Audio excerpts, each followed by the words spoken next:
Bonjour les amis, aujourd'hui une petite vidéo bien sympathique et fort intéressante d'ailleurs.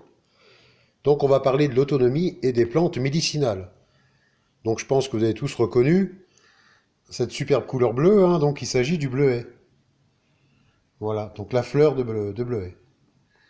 On parlera des feuilles aussi, hein, tout à l'heure.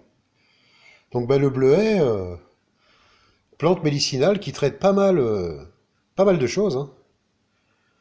Donc quand vous le ramassez, préférez quand même dans les prés.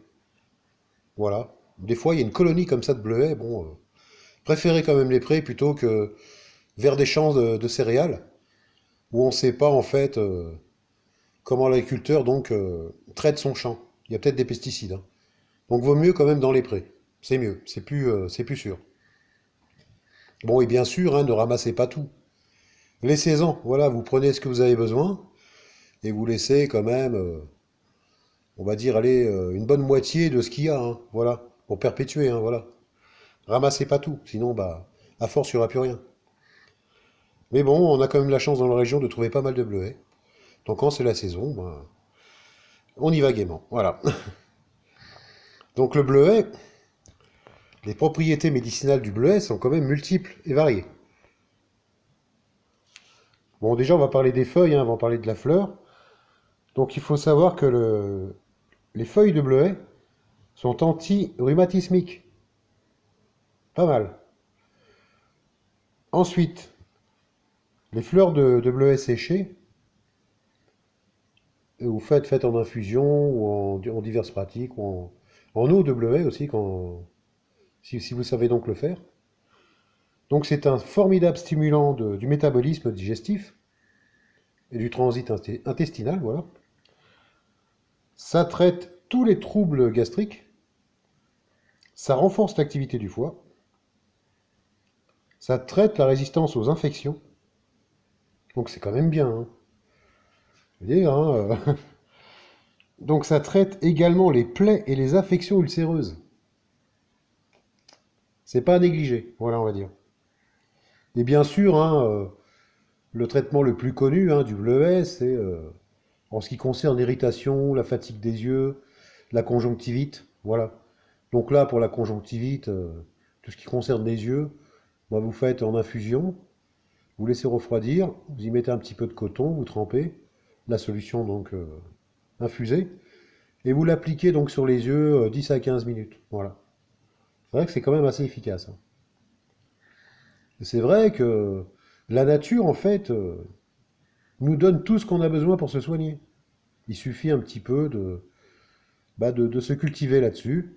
Moi, je m'y intéresse déjà depuis pas mal de temps. Les plantes médicinales, vraiment, je travaille beaucoup là-dessus. Également les plantes comestibles, hein. Mais bon, c'est vrai que c'est pas à négliger. Ça peut peut-être éviter de prendre des médicaments chimiques, hein, tout simplement, hein, qui vont en fait vous bousiller l'estomac.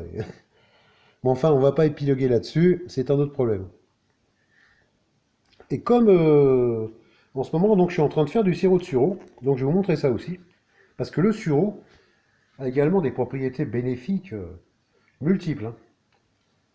Bon, on va faire un petit tour d'horizon. Là, les confitures donc de pêche et de cerises, bah, du petit producteur, hein, tout simplement. Donc on a fait en fait du jus de cerises et de pêche, et avec ce qui restait des fruits, on a fait des confitures. Bon, on fera également du sirop, voilà. Bon, l'ortie, ça, c'est la plante reine, hein, médicinale, hein. Des, je sais pas combien de bienfaits elle peut apporter, l'ortie. Elle soigne énormément de choses. Voilà. Donc voici le sureau. Donc là, voilà. On ramasse bien sûr les fleurs. Là, on y rajoute quelques rondelles de citron. Donc on y a mis de l'eau chaude sur les fleurs. Il s'agit donc du sureau noir, ça, hein. Et on laisse macérer 24 heures. Ensuite, pour faire le sirop, ben, on y ajoute, par rapport à la quantité donc qu'on a dans la gamelle, hein, une quantité de sucre. Bon, moi, je préfère plutôt du sucre de canne non raffiné ou du sucre roux non raffiné. J'évite le sucre blanc raffiné, voilà. Parce que, bon, voilà, j'ai mes raisons, mais cherchez pourquoi. Voilà, vous allez vite comprendre. Voilà. Donc le sureau, bah, on va un petit peu en parler 5 minutes, hein, tant qu'on y est, hein. Le sureau, c'est formidable. Donc c'est anti-inflammatoire.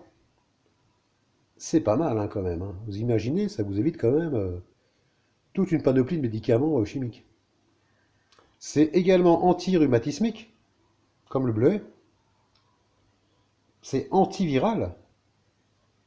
Donc les affections virales, hein, quand même, c'est bien. Hein. Anti-expectorante, expectorante, ouais, voilà. Antihistaminique, antidiurétique et antidiabétique. C'est vraiment une super plante hein, aussi, hein, le sureau. Bon, on peut faire du sirop de sureau, de la gelée de sureau, on peut faire des infusions avec les fleurs. Il y a pas mal de façons en fait de faire tout ça. Hein. Pareil, hein, il y a énormément de plantes comme ça, on peut donc faire des sirops, des infusions. Donc je vous invite quand même à regarder d'autres vidéos, à chercher un petit peu. Bon, moi je suis pas un expert, bon, ça fait quand même quelques années que je m'intéresse à la question. Bon, bah, je commence à appliquer pas mal de choses. Mais il y a des gens bon, qui sont vraiment, on va dire, dans la médecine naturopathe. Voilà. Il y a des vidéos intéressantes sur YouTube, hein, comme par exemple Christophe Bernard. Lui, il pourra vous parler de ça un peu plus détaillé et vous donner donc la composition de toutes ces plantes. Voilà. Mais bon, je pense que c'est intéressant de s'y intéresser. Parce que, on ne sait jamais, hein, les gens qui veulent en fait acquérir une certaine autonomie, ce serait quand même utile de connaître un peu les plantes médicinales. Également les plantes comestibles, hein, parce qu'il y en a énormément.